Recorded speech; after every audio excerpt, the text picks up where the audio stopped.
biologi vertebralis. Bisa di next.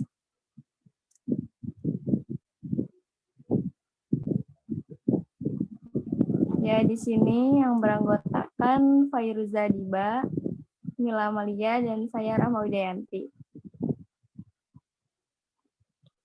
Nah, di sini kita akan membahas yang pertama ada anatomi kolumna vertebralis, yang kedua teknik ronsen vertebra, dan yang ketiga ronsen vertebra pada kasus fisioterapi. Yang pertama ada anatomi kolumna vertebralis yang akan dibacakan oleh teman saya. Ya, yang pertama ini ada anatomi kolumna vertebralis. Ya, kolumna vertebralis atau rangkaian tulang belakang ini adalah sebuah struktur lentur yang dibentuk oleh sejumlah tulang yang disebut vertebra atau ruas tulang belakang. Nah, vertebra dan diskus intervertebralis ini menyusun kolumna vertebralis yang memanjang dari kranium sampai apex coccyx. Kolumna vertebralis dewasa memiliki panjang 72-75 cm, sekitar seperempatnya terbentuk oleh diskus intervertebralis. Untuk tulang vertebra itu ada 33 tulang, 7 vertebra cervical, 12 vertebra torakal, 5 vertebra lumbal, 5 vertebra sakral, dan 4 vertebra coccygeus. Untuk fungsi kolumna vertebralis itu yang pertama untuk melindungi medula spinalis dan nervis spinalis, kedua untuk menopang berat badan dan tubuh di sebelah posterior terhadap pelvis, yang ketiga untuk memberikan aksis fleksibel dan kaku sebagian untuk tubuh dan dasar yang diperluas untuk tempat kepala dan pusat perputaran. Dan yang terakhir ini untuk berperan penting pada postur dan lokomasi atau gerakan dari satu tempat ke tempat lain. Yang kedua ini ada teknik ronsen vertebra. Teknik ronsen vertebra ini dilakukan terpisah menurut regio tulang belakang. Pemeriksaan ini dapat dilakukan secara anteposterior dan lateral. Pemeriksaan pada dua sisi penting untuk mendeteksi kelainan tulang belakang secara akurat. Nah, di sini kami akan membahas teknik ronsen vertebra dari persiapan pasien, peralatan, sampai dengan posisi pasiennya. Untuk persiapan pasien ini ada informed consent. Pasien ini diberikan penjelasan mengenai tindakan yang akan dilakukan, termasuk indikasi dan risiko pemeriksaan. Yang kedua ada pemeriksaan label dan identitas. Sebelum dilakukan ronsen tulang belakang, perlu dilakukan pemeriksaan label terkait data nama lengkap, tempat tanggal lahir, nomor rekam medis, tanggal pemeriksaan, posisi dan letak pemeriksaan yang diminta. Dan ada persiapan lain, yaitu yang perlu dilakukan agar kualitas foto baik, antara lain melepas pakaian, memakai baju pemeriksaan, melepas perhiasan, melepas kawat bra pada wanita, dan segala jenis logam yang bisa menjadi artefak. Untuk peralatannya ini ada beberapa peralatan yang digunakan untuk ronsen tulang belakang. Antara lain, yang pertama ada X-ray generator, yang kedua ada X-ray kaset, yang ketiga ada X-ray film, yang keempat ada meja baring.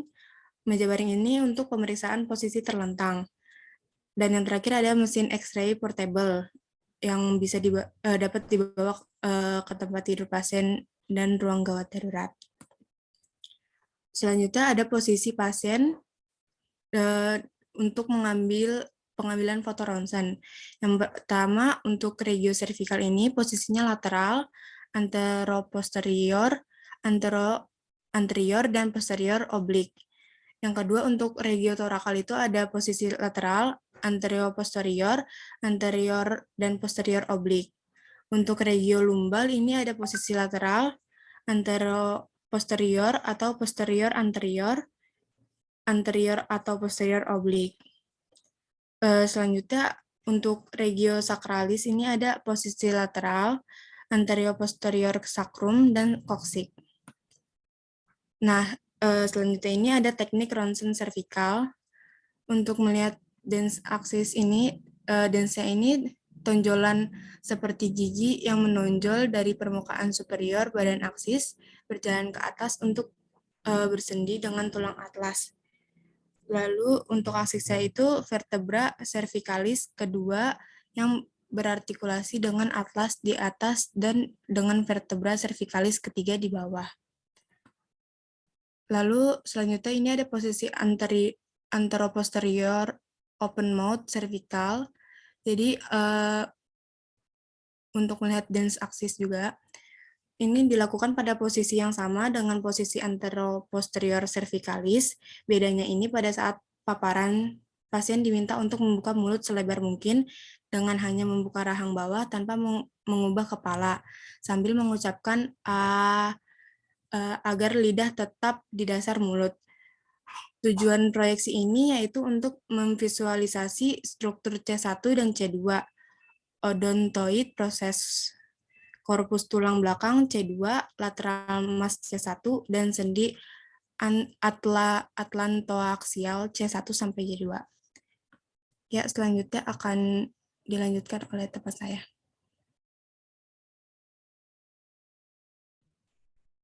Baik, apakah suara saya terdengar jelas?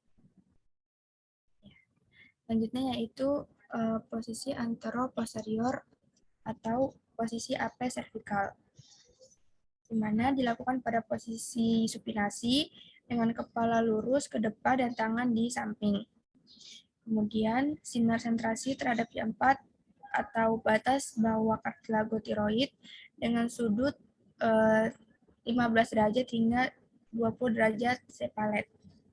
Kemudian posisi AP cervicalis dapat memperlihatkan korpus vertebra, pedicle, diskus intervertebralis dari C3 hingga C7, terlihat T1 hingga T2, dan terlihat mandibula dan basal. Nah, ini contoh dari hasil posisi AP pada cervical. Selanjutnya,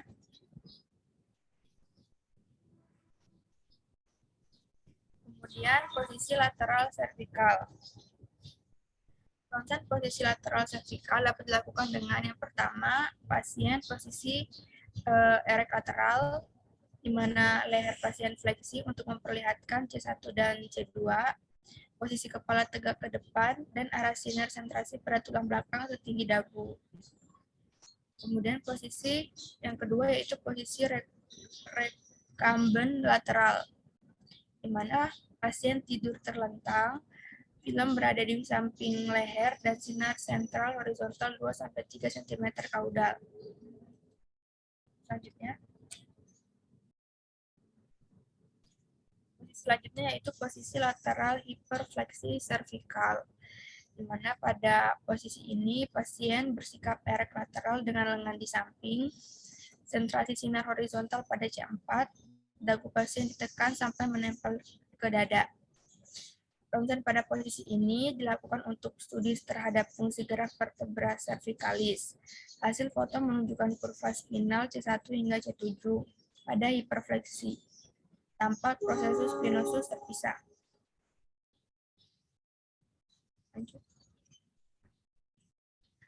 Kemudian posisi selanjutnya yaitu posisi lateral hiperekstensi cervical. Nah, posisi ini dilakukan untuk studi terhadap fungsi gerak vertebra cervicalis. Hasil foto menunjukkan kurva spinal C1 hingga C7 pada hiperekstensi, tampak prosesus spinosus merapat. Dan untuk posisinya, pasien bersikap erect lateral dengan lengan di samping, sentrasi sinar horizontal pada C4, dan dagu diangkat, serta kepala ke arah belakang sejauh mungkin. Lanjut.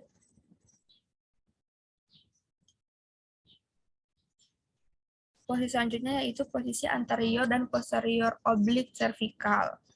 Nah, posisi ini dilakukan dalam posisi erect atau recumbent. Namun, posisi erect biasanya lebih nyaman. Pasien dapat melakukan rotasi pada seluruh badan dan kepala dengan sudut 45 derajat. sinar sentrasi pada C4 dengan sudut 15 hingga 20 derajat sepalet. Proyeksi jenis ini efektif untuk memperlihatkan foramina umco-intervertebra dan pedicle. Selanjutnya yaitu posisi cervicothoracik lateral.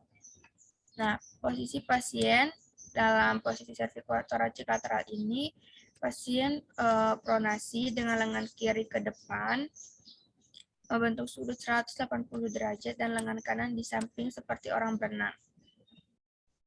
Sentrasi sinar horizontal ke arah aksial, sedangkan film berada di sebelah kanan. Pada saat pengambilan gambar, usahakan untuk menjaga torak dan kepala dalam posisi lateral. Tujuan foto posisi cervicothoracik lateral ini yaitu untuk memperlihatkan inferior vertebra cervicalis C7 dan superior vertebra thoracalis T1 hingga T2. Ronsen pada posisi ini akan menampakkan corpus vertebra dan discus intervertebralis.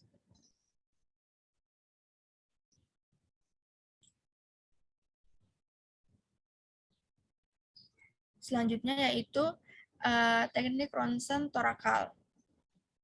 Yang pertama yaitu posisi apetorakal. Pasien tidur terlentang dengan sedikit menekuk lutut untuk melihat hipofisis. Kemudian sentrasi sinar dilakukan secara vertikal ke 3 cm arah posterior dari prosesus hipoid. Posisi ini akan memperlihatkan korpus vertebra, pedicle, dan diskus intervertebralis. Pada posisi ini, tinggi dari vertebra dapat ditentukan dan perubahan garis paraspinal dapat dievaluasi. Next.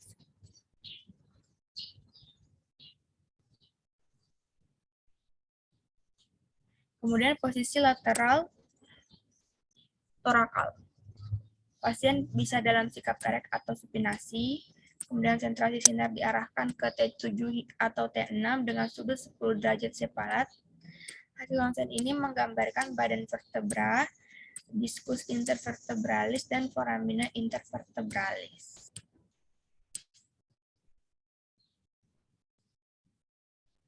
Posisi selanjutnya yaitu posisi anterior atau posterior oblik torakal. Nah, pada posisi ini, pasien melakukan sikap lateral erect atau supinasi, badan rotasi 20 derajat termasuk bahu dan pelvis. Pasien diminta untuk menekuk lututnya agar stabil. Hasil ronsen pada posisi oblik anterior memperlihatkan sendi apofisial yang terdekat dengan film. Sedangkan pada posisi oblik posterior,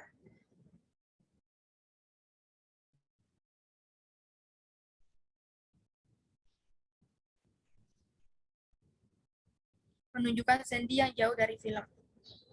Next. Yang selanjutnya yaitu teknik ronsen lumbal. Yang pertama yaitu posisi AP lumbal.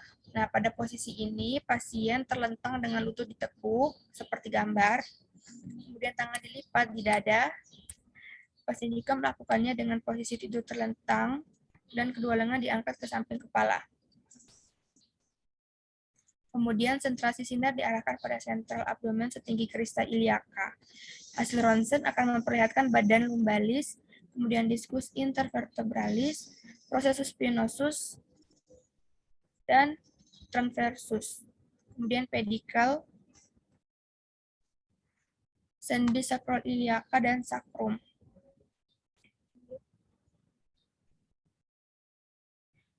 Kemudian posisi lateral lumbal. Nah, pada posisi ini,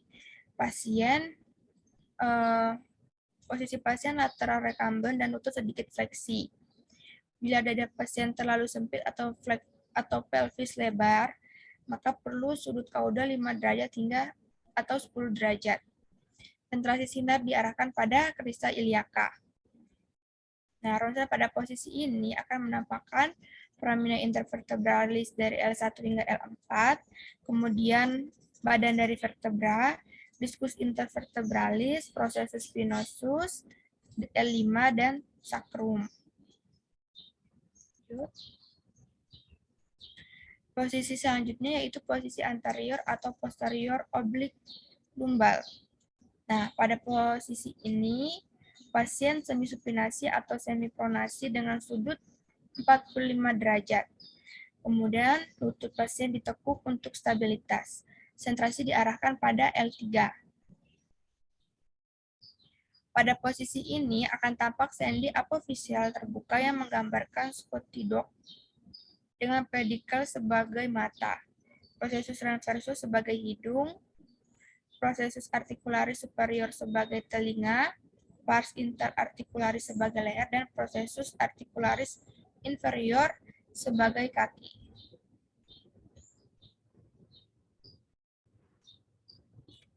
Selanjutnya yaitu posisi lumbosakral joint AP. Posisi di mana pasien terlentang, sentrasi sinar cepalet bersudut 30 derajat untuk laki-laki atau 35 derajat untuk perempuan ke arah garis tengah atau midline setinggi krista iliaka. Ronsen akan menampakkan L5 terhadap S1 dan sendi sakroiliaka. Selanjutnya akan dilanjutkan oleh Rahma.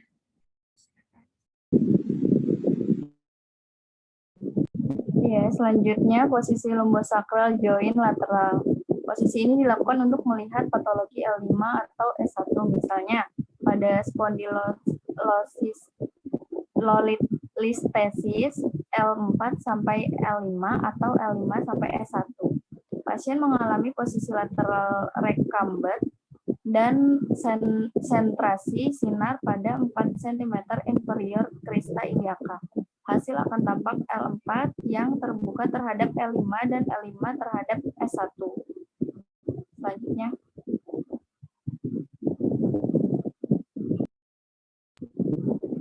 Ya, selanjutnya ada teknik Ronsen sakralis, yaitu yang pertama posisi lateral sakralis. Pasien lateral recumbent dan sentrasi sinar pada posterior sias. Akan tampak tulang sakrum dan soksi dari arah lateral. Selanjutnya ada posisi AP pada sakrum. Posisi pasien terlentang dan lutut sedikit fleksi. Sentrasi sinar pada cepalet 15 derajat ke arah garis tengah antara simfisis pubis dan spina iliaca anterior superior atau sias. Bila posisi tengkorak sinar caudate 15 derajat. Sebelum pemeriksaan, pasien diminta untuk buang air agar udara dan feses tidak menutupi tulang sakrum. Hasil ronsen akan menampakkan pubis dan foramina sakralis, sakroiliaka, dan sendi L5 sampai S1.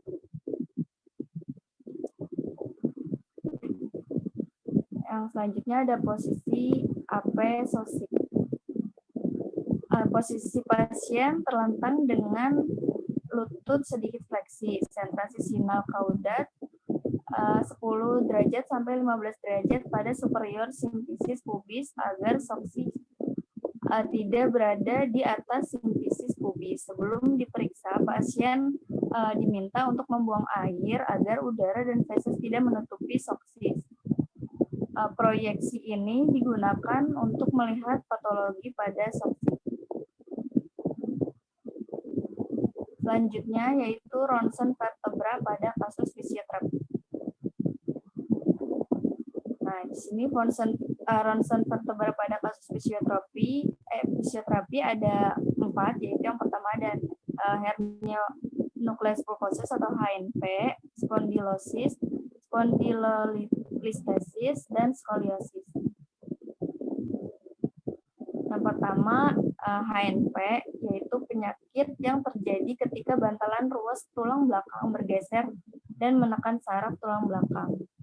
Gejalanya seperti LBP, penyebabnya yaitu degeneratif atau dan spondylolistesis, keluarnya nukleus pulposus dari diskus invertebralis, diskus protrusion, diskus invertebralis ke canalis vertebralis, diskus prolapse yaitu nukleus pulposus ke canalis vertebralis, dan diskus struktur yaitu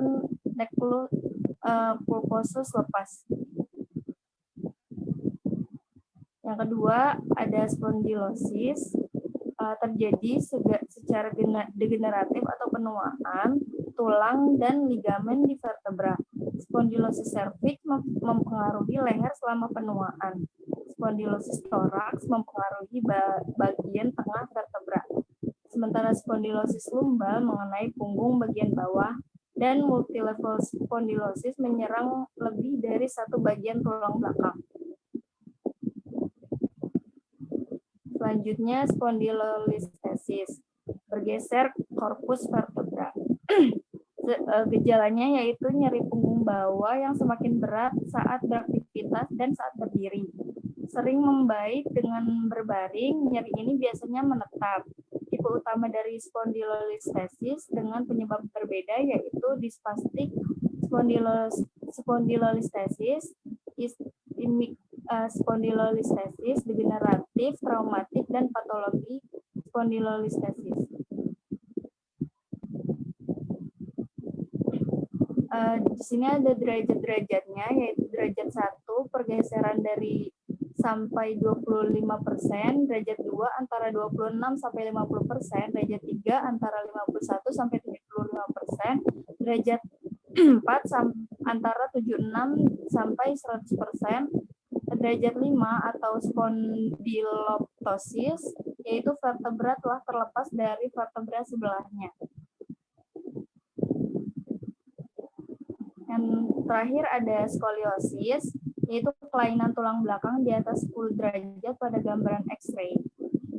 Nah, di sini penyebab sementaranya atau tidak berhubungan dengan tulang belakang itu sendiri dan mengakibatkan tubuh membengkok ke samping saja. Sementara skoliosis struktural, pembengkokan tulang belakang disertai perputaran atau rotasi. Penyebab skoliosis yaitu yang pertama penyakit saraf dan otot, gangguan metabolik, bawaan dengan vertebra yang rusak, dan pertumbuhan tulang rusuk. Terima kasih. Sekian dari kelompok kami. Apakah ada yang ingin bertanya?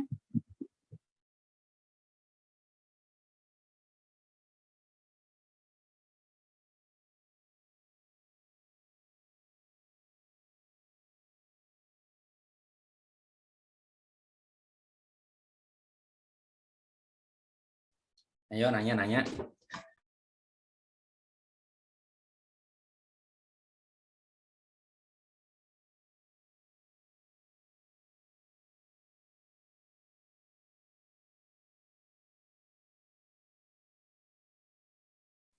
Ya, gimana teman-teman? Apa ada yang ingin bertanya?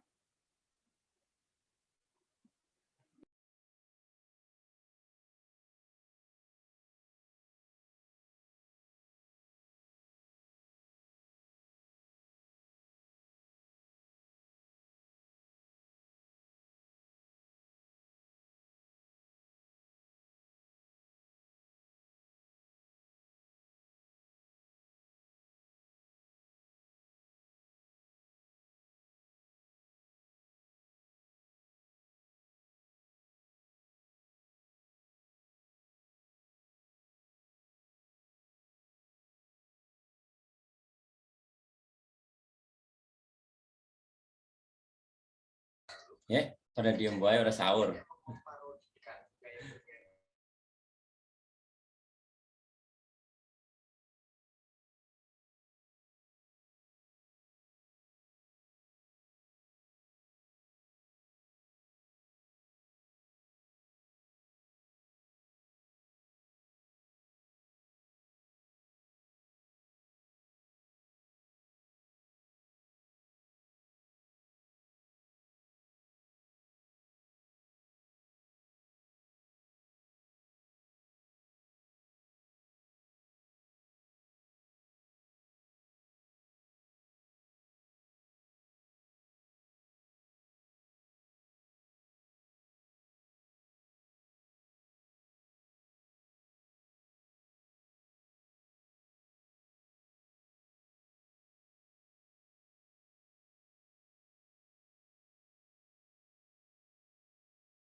Ya, bagaimana teman-teman? Apakah ada yang ingin ditanyakan? Nanya dipaksa.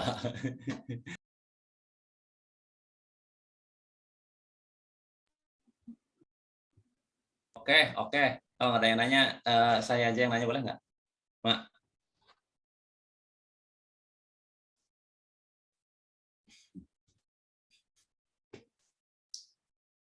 Ya.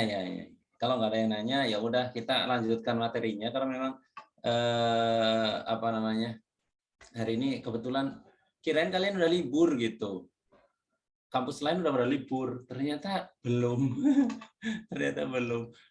Dan saya udah janjiin orang ada kegiatan nanti jam 9 begitu ya. Makanya wah, bahaya. Tapi kalau ditunda-tunda dibatalkan nanti nyari waktu penggantinya repot lagi. Kalian kan mahasiswa yang sibuk gitu ya, banyak kegiatan. Jadi biasanya kalau ganti jadwal itu susah banget nyari jadwalnya. Biasanya. Makanya ya udah sedapatnya saja begitu ya, sedapatnya saja. Dan hari ini kita ngomongin tentang vertebrae. Tadi materinya udah lengkap banget, itu udah disampaikan semuanya sama kelompok siapa sih tadi? Kelompok mana? Kelompok 12, Pak. Kelompok 12. Ini materi terakhir ya? Atau masih ada lagi setelah Lebaran? Lupa saya. Iya, Pak. Masih ada, Pak, satu pertemuan lagi setelah Lebaran. Oh, satu kali lagi. Itu tanggal berapa? Jangan-jangan saya masih liburan. Tanggal berapa itu?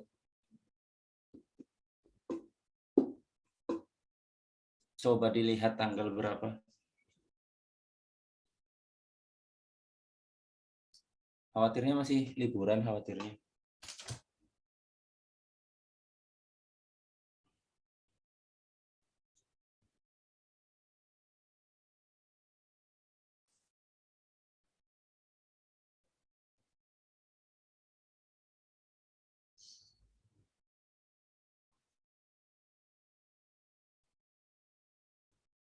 Iya, Bapak.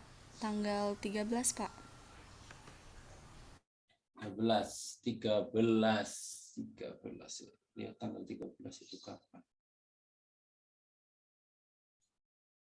Mei. Oh. 13. 12 kali Rabu. Udah di Jakarta lah, insya Allah di sini. Ya. Tadi materinya sudah semuanya disampaikan lengkap, bahkan pakai telur kayaknya gitu ya. Biasanya kalau saya kan kalau ngasih PowerPoint gitu apa namanya, tanpa penjelasan apapun gitu ya, tanpa penjelasan apapun.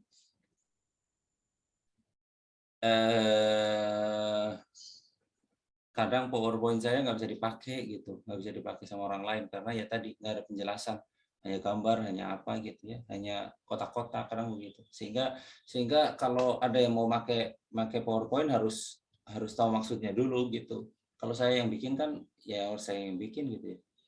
Nah, tadi semuanya sudah dijelaskan tentang pemeriksaan kolumna vertebralis dari mulai cervical sampai koksik ya, sampai ke patologi. Nah, ada beberapa hal yang ditekankan ya, Jadi ini teknik-teknik yang bagi kita aja radiografer agak susah gitu ya. Kita radiografer agak susah. Yang pertama kalau untuk cervical. Cervical itu dalam kondisi patologi karena saraf ya, bersarafan. Patologinya itu ada dua biasanya klinisnya. Klinisnya untuk cervical itu biasanya yang paling besar ya, yang paling sering ya. Itu karena bersarafan atau karena yang paling sering karena kondisi-kondisi kayak tadi ya, apa namanya, spondylolisthesis dan lain-lain itu kadang tidak ditemukan di cervical, di bawah ketemunya. Kalau di atas jarang. Nah, maka saya hanya menyampaikan kondisi patologis yang paling sering, klinis yang paling sering kalau di radiografer di rumah sakit. Itu adalah bersarafan dan karena kecelakaan. Itu ya, bersarafan dan kecelakaan. Itu kondisi patologis yang sering. Nah, dua proyeksi tadi, dua klinis tadi itu dibuat dengan proyeksi yang berbeda. Kalau untuk kecelakaan lalu lintas, trauma ya, bahasanya trauma, itu akan dibuat posisi dalam kondisi pasien apa adanya. Jadi kalau umpamanya pasiennya bisa berdiri, ya berarti dilakukan pemeriksaan dengan posisi berdiri. Ya, kalau pasiennya tidur dilakukan dengan posisi pasien tidur dan tidak boleh digerakkan kepalanya. Gitu, tidak boleh digerakkan kepalanya. Jadi pada saat pembuatan proyeksi, umpamanya AP pasien tidur nih, nggak boleh dipindah juga, nggak boleh dipindah ke meja pemeriksaan karena berbahaya. Bahkan ada beberapa pasien yang datang menggunakan penyangga leher, pakai collar neck, ya pakai collar neck itu, ya penyangga leher. Itu nggak boleh dilepas karena takutnya datangnya tidak kenapa-napa, aman karena disangga, gitu ya, ada collar neck-nya, lehernya. Tahu-tahu begitu pemeriksaan langsung lewat gitu ya, karena pergerakan di tulang servikal kan berbahaya sekali gitu ya, berbahaya sekali. Sehingga ini dipegang oleh kita sebagai radiografer, maka ketika kita bikin fotonya yang tadi untuk klinis trauma, itu proyeksi AP-nya dengan pasien supine, lateralnya dengan pasien supine. Gitu. Jadi bukan pasiennya yang dirubah, tapi peralatannya yang dirubah. Jadi kalau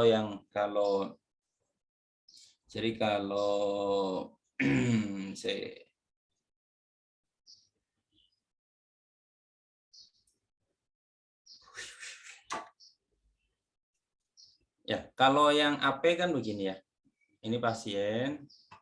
Nah, ini pasiennya gitu ya. Ini hidung. Kalau yang AP kan kasetnya ada di sini di bawah. Kasetnya dari bawah, terus sinarnya dari atas, gitu ya, itu AP. Kalau AP. Nah, lateralnya nggak boleh dibuat begini. Lateralnya nggak boleh terus pasiennya dimiringkan, gitu ya, dimiringkan kepalanya, begitu, miring begitu. Kasetnya taruh sini, sinar dari atas gitu nggak boleh. Kalau dalam kondisi trauma nggak boleh dibuat seperti ini. Jadi ketika dalam kondisi trauma, maka nanti posisinya pasiennya tetap seperti ini, posisi pasiennya tetap seperti ini. Kasetnya yang digeser ke arah sini, gitu ya. Kasetnya di sebelah sono berarti. Sinarnya dari samping, dari sini. Sinarnya. Jadi kalau saya gambarnya piye? Oh, gambarnya gini. Berarti kalau digambar, gambarnya begini.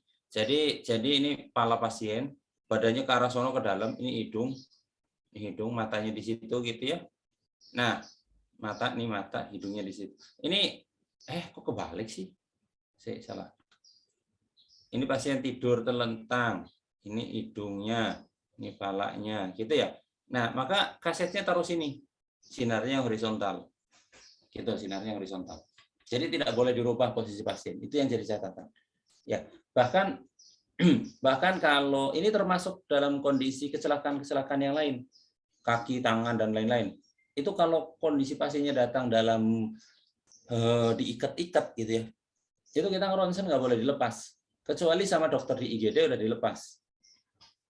Ya, kadang dokter IGD-nya juga nggak mau sebelum di ronsen, karena setelah di ronsen dokter IGD-nya akan tahu kondisinya kayak apa.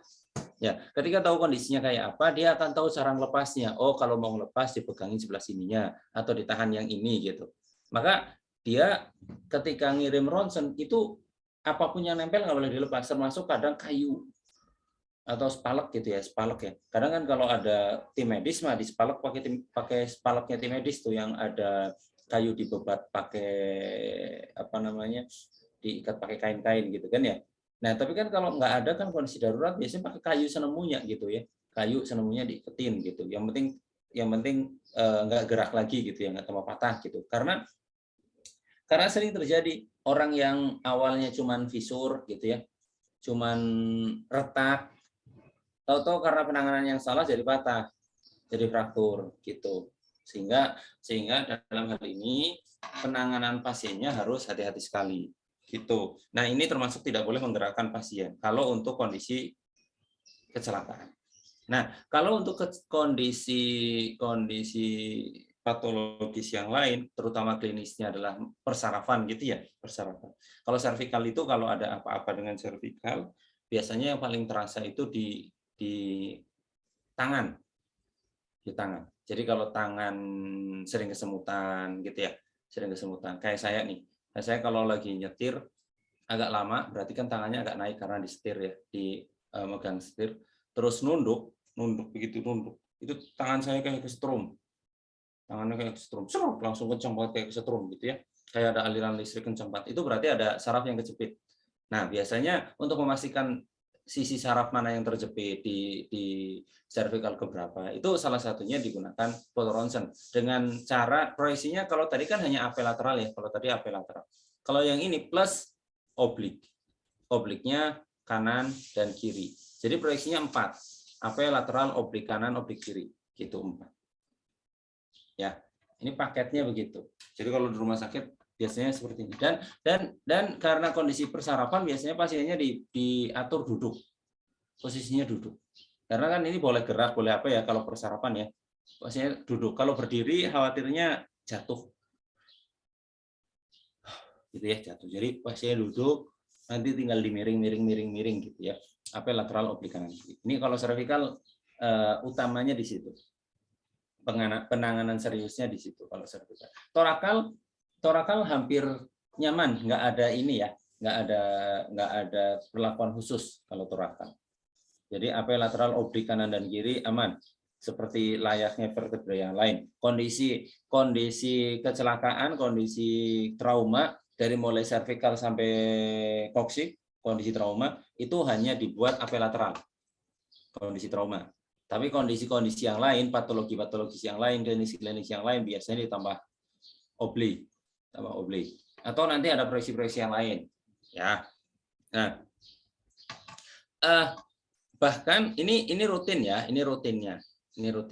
Bahkan untuk kondisi-kondisi persarapan yang lebih detail, itu pakai bending, bending kanan dan kiri. Jadi AP-nya nih, umpamanya AP-nya. Pasiennya, kalian lihat video saya, lihat gambar saya. Jadi pasiennya posisi AP harusnya kan begini saja kepalanya kayak kepala saya gitu ya. Tapi pada saat kalau di bending berarti pada saat posisi AP suruh miring ke kiri, suruh miring ke kanan, 2 kali expose. Expose pertama kiri gitu, expose kanan gitu. Atau pada saat lateral depan belakang. Gitu, fleksi sama ekstensi, fleksiin dulu, fleksi expose, terus baru ekstensi expose, gitu. Detail banget. Itu biasanya yang paling sering melakukan proyeksi sedetail ini itu di rumah sakit pendidikan, termasuk paling sering RSCM, Gatot Subroto itu proyeksi ini detail karena tadi kita membuat proyeksi sedetail ini ya juga kan harus didukung oleh dokter yang mumpuni. Kita bikin proyeksi detail gitu ya. Cuman kalau dokternya nggak bisa baca mau buat apaan? Biasanya dokter-dokter yang masih pada kuliah tuh pada detail banget. Gitu. Kadang ya gitu sih. Karena kan sekarang kalau untuk lihat saraf gitu ya, paling enak kan pakai MRI gitu ya, pakai MRI. Udah MRI aja gitu. Kadang begitu. Padahal kan kalau di MRI itu biayanya mahal banget. Ya, biayanya mahal banget. Kalau MRI cervical bisa sampai 6 jutaan biayanya. Tapi kalau untuk hanya ronsen dengan seluruh proyeksi ini, AP lateral, AP-nya biasa, terus bending kanan kiri 3 berarti ya. Lateralnya biasa sama bending sama fleksi ekstensi 3 6. 6 paling kalau satunya 100.000 berarti 600.000. Hanya 600.000. Kalau yang MRI bisa sampai 6 jutaan, kan bisa 10 kali lipat. Gitu. Makanya biasanya kalau untuk rumah sakit pendidikan masih menggunakan proyeksi-proyeksi yang susah-susah. Gitu. Ya. Nah, ini untuk cervical. Biasanya perhatiannya hanya di situ. Sebagai seorang fisioterapis, tentunya yang sampai ke tempat fisioterapis itu sudah beres. Sudah dengan segala informasi sudah beres. Yang artinya tindakan-tindakan yang harus dilakukan di fisioterapis itu sudah aman. Sudah aman gitu ya, aman dari umpamanya oh ini takut lebih parah gitu, oh ini berarti tindakannya hanya boleh pakai umpamanya dipanasin umpamanya gitu ya, hanya boleh dipanasin, nggak boleh pakai message, nggak boleh pakai ditekan gitu, nggak boleh pakai diurut umpamanya gitu ya, nggak boleh seperti itu gitu. Perhatikan informasi yang sampai ke sana sudah aman, sudah ada semuanya gitu ya, sudah ada semuanya. Nah selanjutnya torakal aman, lumbal. Nah, sekarang lumbal itu yang ditekankan biasanya tadi pada proyeksi AP itu usahakan kalau pasiennya tidur, kakinya ditekuk. Gitu. Jadi tidurnya itu kakinya tekuk sehingga lumbalnya nempel.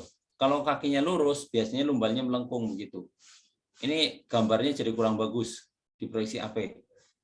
Jadi ini lumbalnya kakinya ditekuk begini.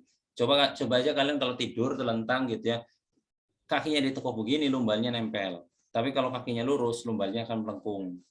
Gitu ya, lumbalnya akan melengkung. Ini kalau di ronsen jelek gambarnya. Gitu ya. Walaupun ya kalau kita nggak teliti banget, ya hampir sama kalau tidak teliti banget. Tapi harus teliti. Nah, lumbal ini sering banget nih. Sering banget yang namanya proyeksi lumbal dinamis. Lumbal dinamis. Proyeksinya namanya lumbal dinamis.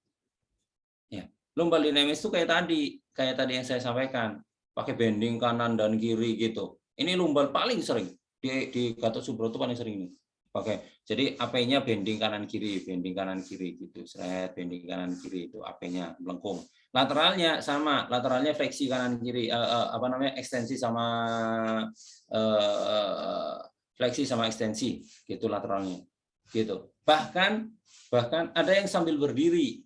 Lebih kompleks lagi ini. Kalau suruh bending kanan dan kiri sambil tidur lebih gampang pasiennya, tapi ada yang berdiri sambil berdiri. Gitu pasiennya suruh berdiri gitu ya. Terus kasetnya ada di belakang, itu suruh miring gitu, suruh miring. Lumbalnya miringnya di lumbalnya. Jadi kita radiografer itu harus memperhatikan bahwa pada saat miring kayak gini, berarti si sias kanan dan kiri itu harus imbang dulu. Pelvis kanan kiri imbang, baru yang ininya melengkung ke sono. Melengkung kayak gitu. Jangan melengkung terus karena ininya tinggi sebelah, kan jadinya nggak miring gitu ya. Ini tinggi sebelah terus tulangnya lurus gitu ya, kayaknya miring tapi nggak miring gitu. Kayak miring tapi nggak miring, kayak melengkung tapi nggak melengkung. Karena yang dibutuhkan untuk melengkung itu lumbalnya.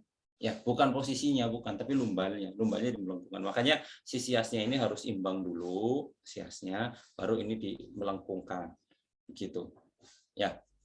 Ini sama kanan kiri. Ya, bending kanan dan kiri, terus fleksi ekstensi gitu di lumbal.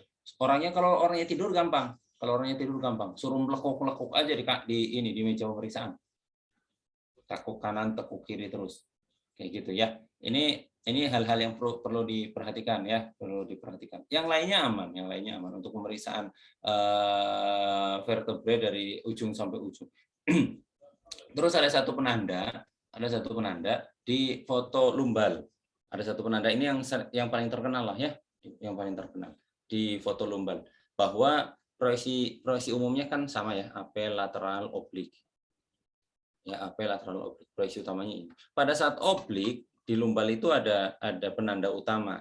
Jadi yang menandakan bahwa foto lumbal yang kita buat sudah bagus. Ada yang namanya Scotty dog sign. Itu ada namanya Scotty dog sign. Jadi tanda anjingnya Tuan Scotty, gitu ya, Scotty dog sign. Ini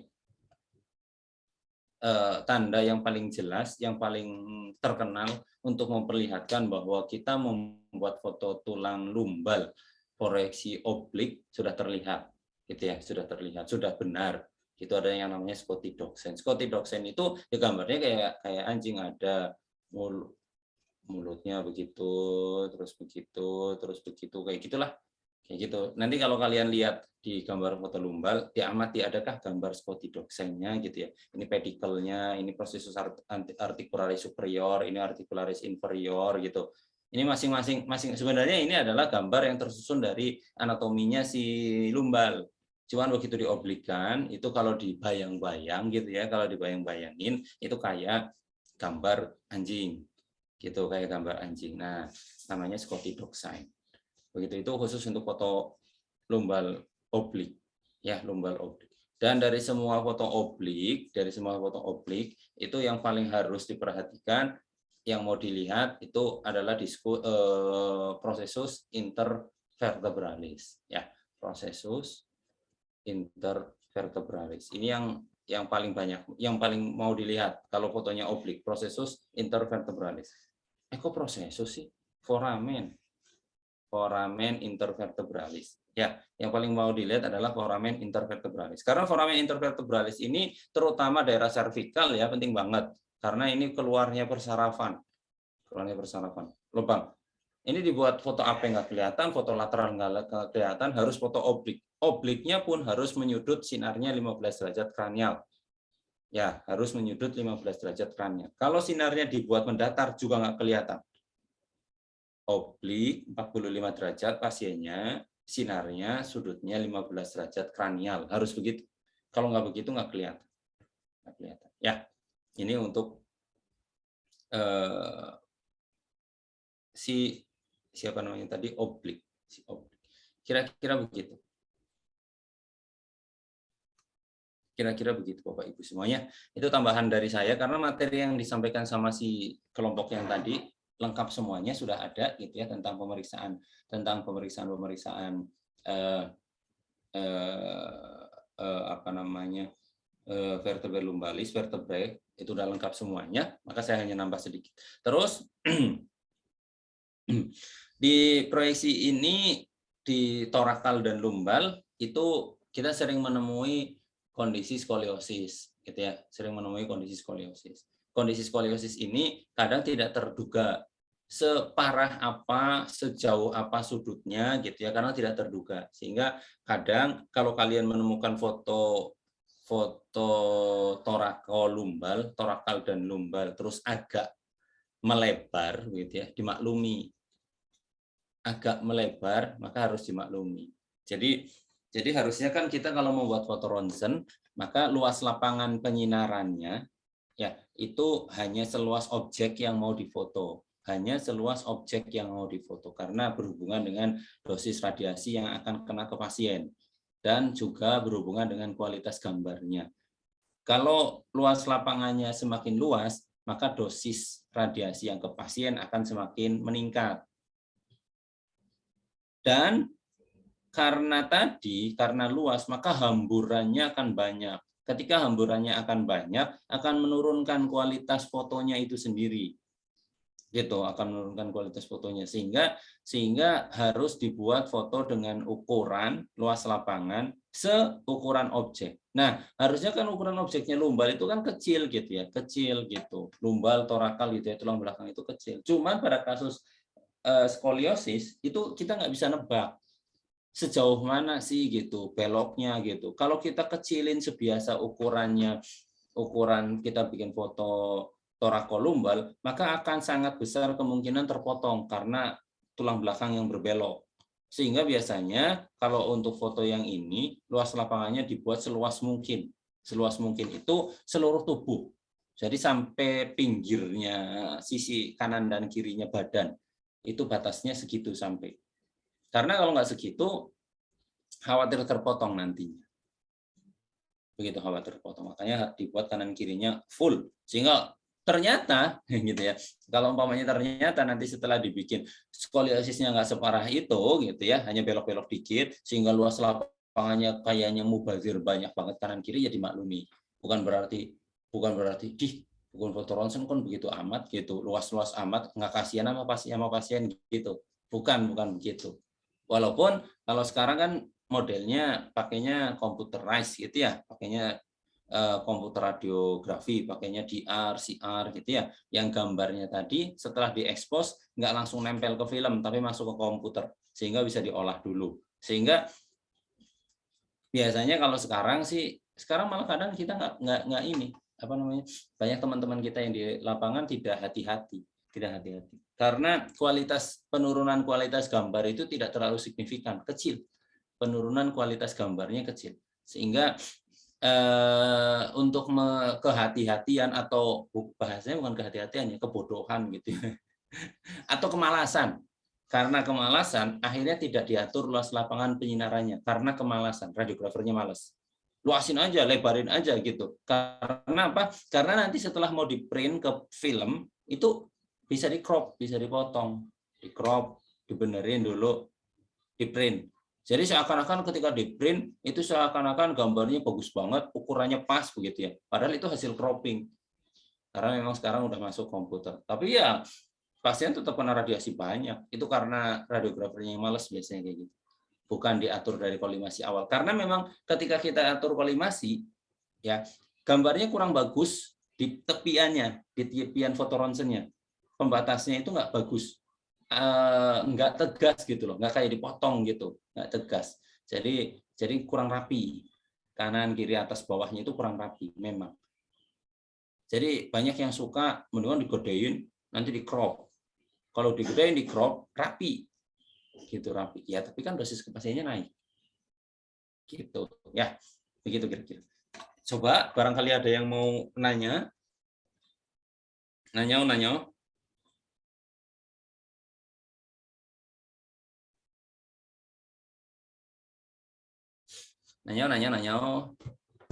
Kalau nggak ada ya berarti kita bubarkan ya kelasnya ya. Jadwalnya 7.30 sampai jam 11. Terus mau ngapain? Ya, saya dulu itu pengen ngajakin kalian. Kalian sudah pernah pegang alat ronsen? Belum ya? Langsung geleng-geleng semuanya, geleng gitu ya. Geleng-geleng semua gitu ya. Sebenarnya karena kalian di Poltekkesnya Jakarta 3 ya. Jakarta 3 ya, apa 1 ya? 3 ya? Jakarta 3, Bapak. Iya. Poltekkesnya Jakarta 3 tidak punya jurusan radiologi gitu ya. Ya agak ribet gitu ya, karena nggak punya jurusan radiologi. Sebenarnya ya bisa saya seberangkan ke Poltekkes Jakarta 2 gitu. Gitu. Tinggal di Poltekkes Jakarta 2 kan yang jurusan radiologi semuanya teman saya gitu kan ya. Sebenarnya pengennya diajak tur ke sana gitu. Ya walaupun hanya sekedar 2 jam 3 jam atau satu orang lihat 10 menit 20 menit mamanya gitu ya. Satu grup dibagi kecil-kecil gitu 10-20 menit untuk memperkenalkan alatnya. Loh ini loh alatnya kayak gini loh cara kerjanya gitu ya. Itu sebenarnya pengen ke sana, cuman yang sekarang kondisinya masih belum direncanakan dari awal karena kemarin kan masih pandemi gitu ya, masih pandemi. Kalau nanti bisa untuk mungkin paling adik kelas kalian gitu bisa direncanakan dari awal gitu, perizinan dari awal. Ya pun bagaimanapun pun itu teman-teman saya gitu ya di sana gitu ya. Kalau masuk mahasiswa kan tetap harus izin gitu kan, minimal ke apa ya, Kajur. Iya, minimal ke Kajur gitu ya. Iya, minimalnya ke Kajur gitu. Pak Kajur dulu. Pak Kajur, saya mau bawa anak-anak fisioterapi ke sini mau lihat alat gitu kan. Gitu minimal begitu. Kan alatnya nganggur di sana juga kalau pas lagi nggak dipakai praktek. Nganggur. Jadi bisa ngajarin, oh ini loh MRI, oh MRI nggak ada, CT scan kayaknya ada. CT scan ada nggak? Ada. Ini loh CT scan. Oh ini loh alat ronsen kayak gini. Ngaturnya begini gitu, sebenarnya sebaiknya seperti itu gitu. Jadi minimal kalian punya bayangan. Walaupun ya nanti kalau kalian praktek di rumah sakit, ya jangan ini kalau praktek di rumah sakit jangan ngendok di tempat kalian aja gitu. Agak keluar sedikit, lihat yang pemeriksaan penunjangnya yang berperan di situ gitu. Kalian lihat langsung, pelajarinya langsung ke sana ke tempatnya. Ada nggak praktek kayak gitu? Atau prakteknya di fisioterapinya aja? Harusnya dikasih kesempatan lah ya, satu kali pertemuan atau apa gitu ya, kasih kesempatan masuk ke ruang radiologi, kasih kesempatan masuk ke ruang mana gitu yang memang tempat-tempat pendukung untuk pemeriksaan untuk fisioterapi gitu. Jadi kalian bisa membayangkan, oh ini begini, oh itu begitu gitu. Atau seandainya pasiennya cerita gitu, kaliannya nyambung gitu, kaliannya paham. Ya walaupun nggak paham banget tapi nyambung gitu. Oh iya, kira-kira begitu. Ada yang nanya? Dan diem aja Zidan. Zidan kena mental ya Dan? Enggak, beda Zidan Pak. Kirain gara-gara ngebully siapa ya Dan? Jadi kena. Ya. Tidak ada yang nanya. Berarti diikhlaskan ya, diikhlaskan pertemuan kita. Siapa namanya? Firda? Nama Firda ya? Firda ya PJ-nya Fir? Fir? Iya, Bapak. Kamu PJ-nya ya? Si pennya Pak bersama Indah. Oh, si pen ya. Berarti kalau nggak ada yang nanya diikhlaskan di akhir ya, Fir? Iya, Bapak. Senang banget. Sydney senang banget itu langsung senyum suruh di akhirnya langsung senang banget. Ya. Ya Allah, kayaknya mau ngelanjutin tidur lagi nih. Lanjutin tidur lagi sampai duhur. Nanti habis duhur masih ada kuliah lagi? Masih, Bapak. Masih. Liburnya kapan sih? Sampai Kamis? Apa sampai Jumat? Liburnya, Pak. Besok masih ada kelas. Oh ya, ya kan nggak ngaruh juga ya kuliahnya di rumah ya. Kecuali mau kuliahnya offline terus mau mudik baru tuh mumet tuh. Sekarang tiket bis, tiket pesawat mahalnya, ampun-ampunan. Dan ya kayak ini, kayak apa ya? Orang 2 tahun atau 3 tahun dikungkung gitu di penjara begitu ya, di penjara. Begitu sekarang dibebaskan, puis. Pokoknya lihat aja yang nggak pulang kampung pasti nangis di sini. Inilah sedih banget, sepi banget Jakarta itu.